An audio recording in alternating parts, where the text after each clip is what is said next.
Hey everybody, welcome or welcome back. My name is Monique and welcome to Medora Budgets. I'd like to thank anybody who's liked or commented on any of my videos and especially those that have chosen to subscribe to my channel.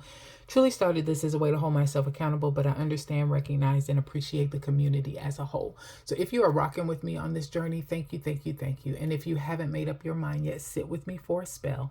At the end of this video, if it's content you find valuable or enjoyable, please feel free to subscribe. It's myself and Sweets, married with a whole bunch of kids, trying to figure out our future family and finances so the decisions we're making now won't negatively impact us in the future. Today is Saturday, December the 7th, and we are here to do a weekly check-in for last week, which was the week of November 29th through December the 5th. I hope you guys can see that.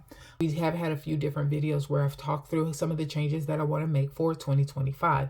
One of the ones I talked about is denoting one of my checking accounts specifically for my son's money. As he's giving me money and asks for money back, he sends me his check and then he says, give me this, give me that, just as his way of holding himself accountable and making sure that he doesn't overspend. I love that, but what I don't love is having his money mixed in with mine. The second thing we talked about is I'm going to be tracking. Remember, we talked through that and I talked about how I'll be tracking not just, as you can see over here on this side, not just the, don't let me mark on the screen, y'all. Not just the category, but also a subcategory, right? So not only that it is entertainment or it's for food, but also what within that category it falls under, as well as if I'm using a credit card to pay for it, where I'm anticipating getting that money from. And if I'm using that credit card and I don't have some place that I'm already looking, an envelope that I'm already looking, or a sinking fund I'm already looking at to take care of that cost, and that means I'm spending money and I have no idea how I'm going to pay it back. And so it's going to lead to another set of tracking, and that's what you see over here, is that I've gone in and done my initial, and I'll come in a little bit more so you can see this part. I've done the initial basic category and then what my subcategories are. And I did want to show you guys that I did work through a process on this one. So what I did was I did what I thought initially felt right. And I think you guys can see everything. Maybe not the savings one down here at the bottom, but that's okay. So I did what I thought was would initially feel good as far as my categories are concerned, right? So I wrote all of those out. You'll notice I had one that said insurance. And I think I talked about that on a previous video, what I thought my subcategories would be. Then I closed this and I worked through this. So for the past week, for November the 29th through December the 5th, I wrote out all of the different transactions that I've had, even if I was just moving money and transferring money over to another account. I wrote everything out, what I felt like the category should be and the subcategory should be. And then I had my payment amounts. Now, the big thing that I was looking at, of course, is this category and subcategory. And then I went in and said, now, did what I think when I wasn't in the moment, like when I wasn't actually spending the money and had already spent the money, let me say it that way. But what I just thought about in general, as far as my categories were concerned, did that align to what I actually ended up doing over here when I actually had to document it on the transaction itself? And what I found is I did have a discrepancy. So there were two things that I found that were a little jacked up. And so number one, actually three things. So number one, my personal category. So under personal, initially when I talked about that, I said, my pets would fall under that. The kids, the grandkids, everybody would fall under personal because for me it was a personal spend. However, when I came over here and I actually started to document it on the transactions, I realized, no, from a pet's perspective, Zoe got a lot going on. He's got medicine, he got food, he got toys, he got supplies, he got vet visits, grooming, boarding. Do I want all of that under personal? And the answer to that was no, I did not. Likewise for family. So with family, I have kids and grandkids, but I also have vacations, or sometimes I'm loaning somebody some money, mainly my kids, but I'm loaning somebody money, or there's school events that we need to attend. Do I want all of that listed under personal? And the answer to that as well was no. So now I have a family category and I have a pets category, but I decided insurance just didn't make sense for me because my car insurance is automatically paid for before I even get my money. My pet insurance automatically paid for before I even get my money. My property insurance is more so of a sinking fund, and I automatically save up for that.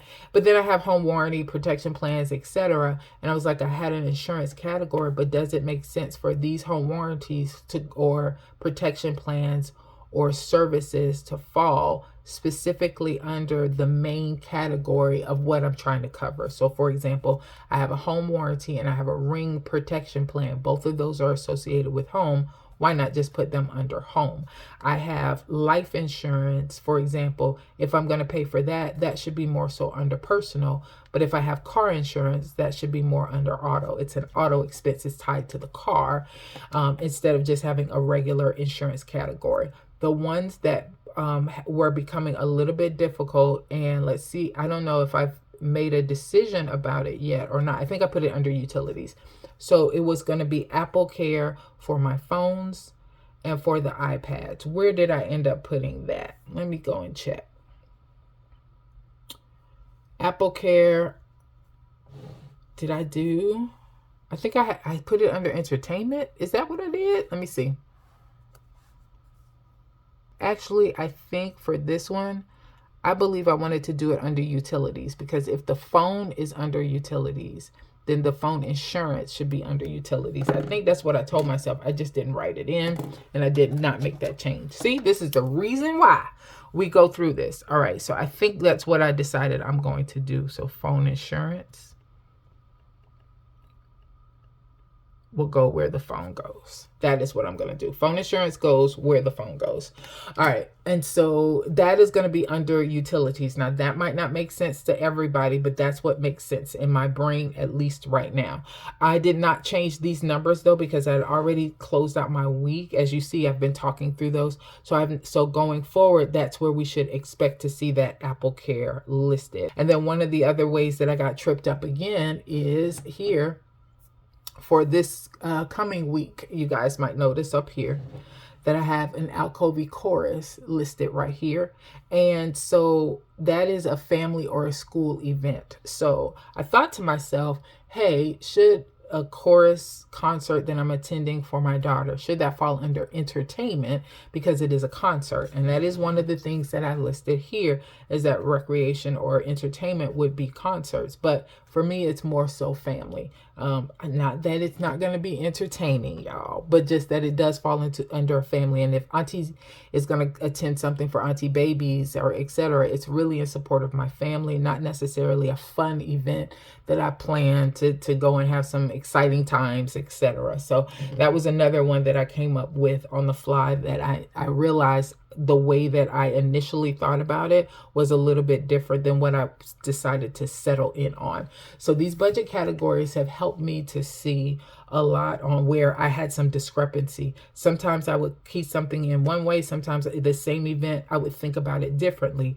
Using this as a guide is really going to help me out a lot. Okay, so I did go in, did that particular comparison, come up with what my categories are going to be. So I went in, color coordinated everything, and then came up with what my totals are. And that's what you see down here. And then what the breakdown is for each of those. All right, so what you got here is I've got 11 categories: home, utilities, debt, personal, auto, health, pets, family, food, rec and entertainment, and savings. Here for the week of November 29th through December 5th, you see exactly how much I've spent in each of these categories. That's what you've got notated here. And then over here on the side is what you have as far as the subcategories are concerned. So for home, $690 went towards the mortgage, $172.25 towards insurance, and $28.33 in paying for supplies for that particular category. Utility speaks for itself. Debt speaks for itself. All of these were payments, and there weren't any charges made as a part of that. And so those two categories are fine. When it came to personal spend, gifts was $136.12, and some office supplies that I needed came up to $39.90. For my car, gas was $38.09, maintenance was $55.23, and auto loan is $300. Health, my over-the-counter medicine, I went to BJ's and stocked up, so it was $43.32. For pets, he needed some food, and it's a auto ship that I have with Chewy.com, and that was $20.58. For family, Little Bean, I had $10 that I used cash money to pay for something from him I had to get. I think it was some petroleum jelly or something for his circumcision or something like that. I can't remember. So food was the next. Dining was $39. Groceries was $169.15. Entertainment subscriptions was $3.49. Now that one is going to change, and going forward, that one we would have seen as subscriptions under utilities. It would have said subscriptions or insurance, etc. Would have been listed here, and that's what we'll see going forward for that. Streaming services cost me $116.96, and we went to the movies for $30.91. And then savings, sinking funds got $410, challenges got $240, and then my me money was $120. Now I have that listed as savings, but I didn't want to list me money listed here under personal as if I spent $120. I haven't spent it yet. So that was one of the other things that I realized that I have to be careful about, and that's these ones that you see in gray. Not only are they highlighted in gray, but they're also grayed out as far as the font color is concerned, because these are transfers that I made for either savings, sinking funds, or challenges. They're transfers. I don't want to hit those up against my expenses yet because I have not spent the money. So one of the things you have to be careful about is when you are saving money, all you're doing is moving it to another location, but you are not spending it out and not going to get it back. So at first, I counted it as against my tracking, like against me as far as expenses are concerned, and I was deducting it. But then I went to McDonald's and I spent $9 and I used cash for it. That came out of the me money, the $120. So I was like, wait a minute. I deducted $120 up here, and then I deducted the $9 again here, and I deducted the $20 again here for gas that I used for cash. So I'm hitting myself 2 times. That $120 is really supposed to just show as savings for me money instead of personal in the personal category for me money, because I just transferred where that money was located. I had not spent it yet.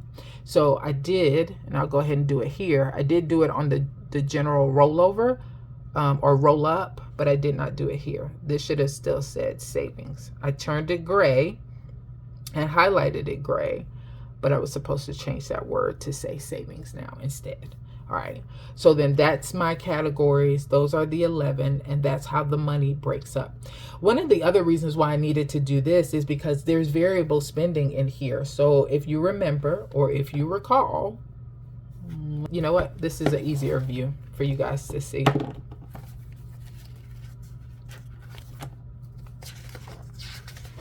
All right, so for expenses up here, I give myself $220 for a paycheck cycle. For groceries, $80 for gas, $60 for home, $60 for dining, $50 for meds. Corinne gets her $40, Little Bean got $20, and my me money is $120. So I'm not going to count these. I'm just going to look at the top 5. How do I know how well I've been spending against these if I don't track my subcategories, right? So I'm going to just sit that over to the side for right now. Let's say, don't see this. All right. So if we go back in here and we go back to expense tracking, notice down here at the bottom. So I've already spent $38.09 for gas, and I have given myself $80. So I'm tracking really well. I'm not tracking too bad off that. Meds, I gave myself $50. All right. So when I look at the meds over here and the over the counter spend meds, I'm at $43.32. So I can't buy any more medicine, but I'm still under for that. What was the other one? Supplies, home supplies, I give myself $60, and I've only spent $28.33 from that. Dining out, I give myself $60. I've only spent $39 so far. Groceries, I give myself $220. That's my problem area. So in 1 week, I spent $169. So I don't have a lot more left and available to spend. So that's what tracking the subcategories, especially for my variable expense, that is what I'm going to have to continue to do to make sure I stay on track and I don't overspend. as it's based on what I gave myself when I did my budget with me. All right. So that is where we are. So when you look at my final numbers, you will see totals. Total amount that I budgeted was $2,855. That's my check, and that's the extra $450 I saved for the mortgage from the other 2 checks that I got in November. Okay, so $2,855 is what I thought I was going to work with. What I actually spent was $3,258.13.